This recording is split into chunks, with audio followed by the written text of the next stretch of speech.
morning, or depending when you're watching this, good afternoon, good evening, or good night. My name's Ross, and as always told, out of Voice of Radio. So today we need to talk about those Steven and Marnie decks, because it turns out they went up for pre-order yesterday, and I'm delighted to say I was actually quite lucky. I got in, I got my pre-order in, I was very happy about this. They didn't last very long. And I think that's a pretty mild way of putting it. They sold out pretty quickly. And once again, we had our old friend, the queuing man. If you try ordering off of the Pokémon Center in Japan right now, this man, this little stick man that walks across the screen will either be a friend of yours or a mortal enemy at this point, because you sit and watch this walking man walk for hours. Although, I do need to point out, it's not like you just, sit there and watch with nothing else going. You set up the queue and then you keep an eye on it, but, I'm sitting here working. The whole time I was queuing yesterday, I was working until it got down to, 10 minutes left, at which point I figured it was probably for the best to actually, start watching it and paying attention for when it suddenly goes to zero. But I can't be the only one that just didn't sit here watching for hours. Now, as I record this morning, it shouldn't really surprise anyone. The Marnie deck is currently shown as sold out, and the Steven deck is currently shown as sold out. Now, essentially the way it worked yesterday was the way it's becoming quite familiar for fans trying to buy off of the Pokémon Center, and that is you join the queue, and before the queue was done, the decks were sold out. So not everyone who ended up in the queue got them. I queued for an hour and a quarter, got the decks, and it seems, I'm talking to other people I know that were trying to get in, seems like I actually got very lucky yesterday, and that actually a lot of people were not as lucky as I, because it was just a little bit of a pain. The decks did sell out very, very quickly, and they are gone. The problem is, this could actually present a real issue for Japanese players, because you see, a lot of the decks in Japan, these kind of decks, and these are very much included, they have exclusive cards. I'm not saying that a Steven's Metagross deck is going to be a phenomenal deck, and I'm not saying that a Marnie's Grimmsnarl deck is going to be a phenomenal deck. What I am saying, however, is that if you want to play them, you have to have these decks. There's no ifs, buts, or maybes here. All the cards in here are exclusive. Every card in this deck is exclusive to this deck. If you want a Marnie's Grimmsnarl deck, Marnie's Grimmsnarl is only in here. Marnie's Morpeko is only found in here. The Stadium is only found in here. And we could say the same thing with Steven. The Metagross is exclusive to this deck. The Diancie is exclusive to this deck. The Stadium is exclusive to this deck. And actually, that does present potential issues. Now, I looked at these the other day. I gave you my honest appraisal of them. And I told you that, frankly, I didn't really think they were going to be the biggest issue. I'm not thinking these are going to be big, phenomenal products. But that's not really the point now, is it? Because we never know what's going to be good. It may well be that we look at Marnie's Grimmsnarl and Steven's Metagross right now and we're like, yeah, mate, I'm cool. But, look, great example, Regidrago. If you go back to when Regidrago came out in Silver Tempest, I hyped up that card. I thought it was going to be great as a genuine opinion. It turned out to be terrible. That was the final Sword and Shield set. Sword and Shield 12. Regidrago gets released. Terrible. Not seeing any real play. It's a bad card.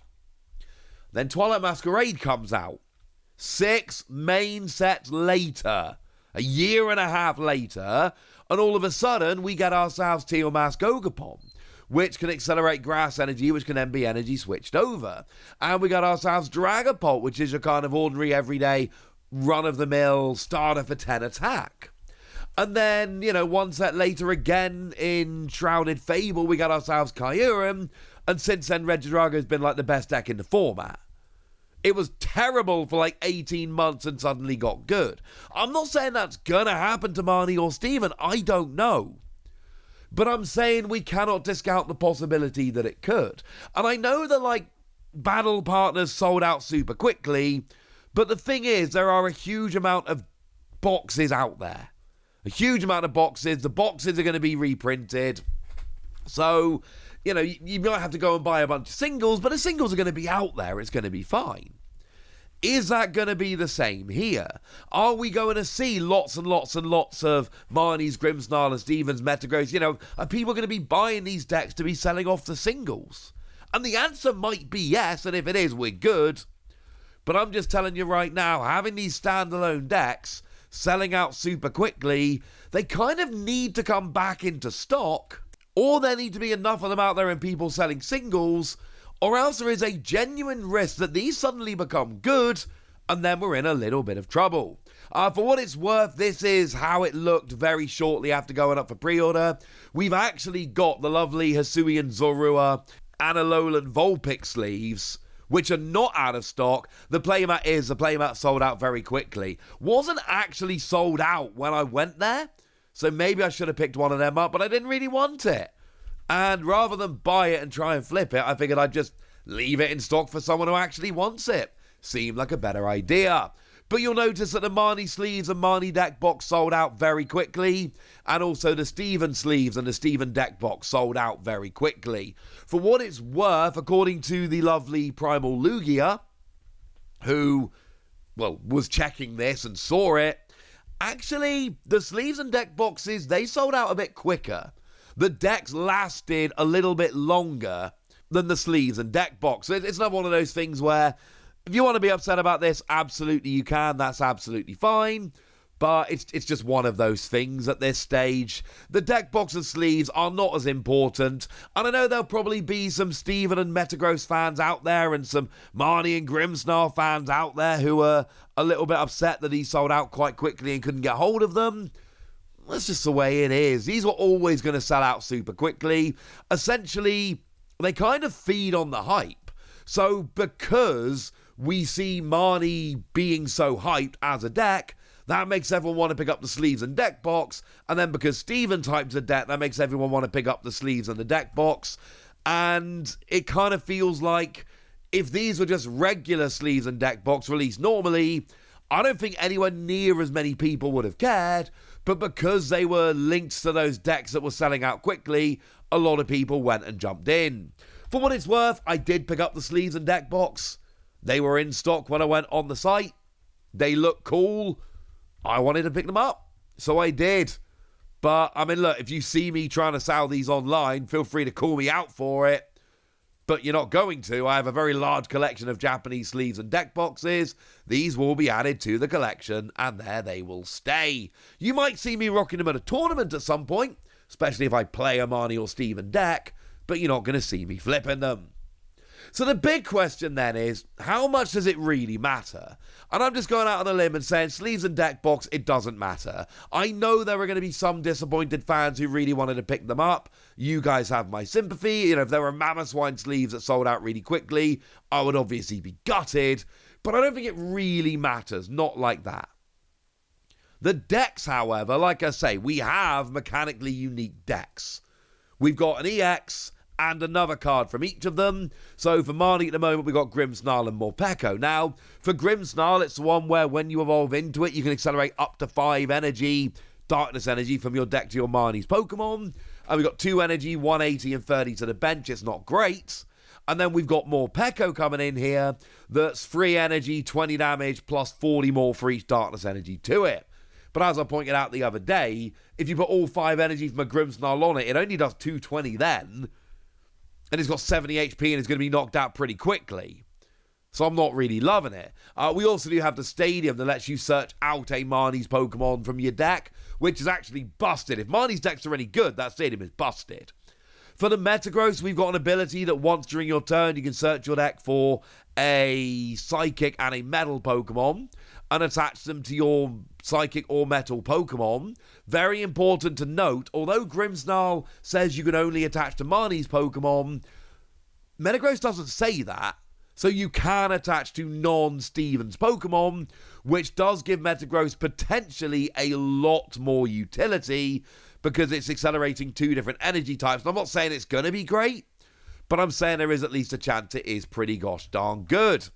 We've also got the Diancie that says that as long as it's on the bench, and it does have to be on the bench, then your Steven's Pokemon take 30 less damage from your opponent's attacks. And then we actually have a Stadium, which does the same thing, says that all Steven's Pokemon, yours and your opponent's, take 30 less from attacks. So again, I'm not saying that, and I never told you Metagross's attack, did I? How rude of me. It's 3 energy, 200, you can see it on the screen. Point is, I'm not saying that Metagross is going to be some huge tanky deck, but I'm saying there's a chance. And the thing is, we've not seen the whole decks. I've just shown you every card, mechanically, that we've seen from the decks. There will be a few others. And there's not going to be hundreds of other cards, but there will be some. We don't actually know how good these decks are going to be. If they are super duper playable, this is going to be more of a problem. And because these are fancy special decks, they've actually gone and given us an illustration rare, or an artwork rare for each of them as well. We've got Morpeko for Marnie and Beldum for Steven. And again, these are overwhelmingly likely to be exclusive to the decks. It also makes me think the decks are all we're ever going to get. Essentially, Marnie and Steven aren't coming around in a set. Let's make sure we give them an artwork rare in their deck. And these are going to be ones where, realistically, the resale for these artwork rares are going to be not that far off the decks. I imagine the deck and the illustration rares are going to be moderately similar. Like, they'll probably be slightly cheaper than the RRP of the deck, but I'm not sure too much. It's going to be annoying for collectors, but again, for players, this isn't going to be an issue. It's just the alternate art version. The big question here is whether Pokemon restocks and to what extent Pokemon restocks. That's going to be a big one. These sold out fast, and it doesn't really matter for the sleeves and the deck box. But it absolutely matters for the decks full of mechanically unique cards. We don't know how good these are going to end up being, but if they do end up being good, this could be a bit of a problem. Certainly collectors are going to be, that missed out, are going to be very sad about the Marnie and Morpeko. Probably slightly less for Steven and Beldum, but probably a little bit upset nonetheless. And this is an interesting one. Generally, the decks don't sell out fast. That's why this is newsworthy. Like, we expect the boxes for the big set to sell out fast nowadays. That's just where we are. We don't expect to see that for starter decks. I buy every starter deck that comes out in Japan. And I mean, I buy every starter deck that comes out in Japan. Guess how many of the 9 Generations decks I bought? Obviously, all 9 of them. Generations decks were not an issue. They did not sell out. Pretty sure they're still not sold out. And fine, it was only ever Blaziken that ended up being playable up to now. We never know what's going to happen in the future. But the reality is, we're in a different world, and these decks are different. They're partnered with these trainers Pokemon. They've got exclusive EXs, which is standard, but exclusive illustration rares, which is not. And maybe that's the answer. Maybe it's just putting the illustration rares in here that has done it. Either way, the fact they sold out this quick is a pretty big deal.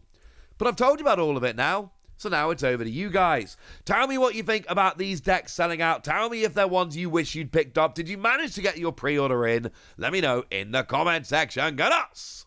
Be nice. And then make sure you like this video, subscribe to this channel, follow me on Twitter at @TheWasi. That's where we talk about Pokemon and a whole bunch of other card games.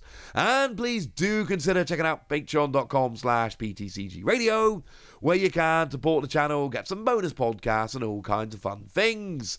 And get shout-outs on the channel, like the lovely Uncle Pokepeter, who's been a supporter of ours for a while now and is a very lovely person. So shout out to them for the support and the loveliness. But by far the most important thing as always, look after yourselves till next time, would ya? Thank you very much for watching. My name's Ross, and you've been watching PTCG Radio.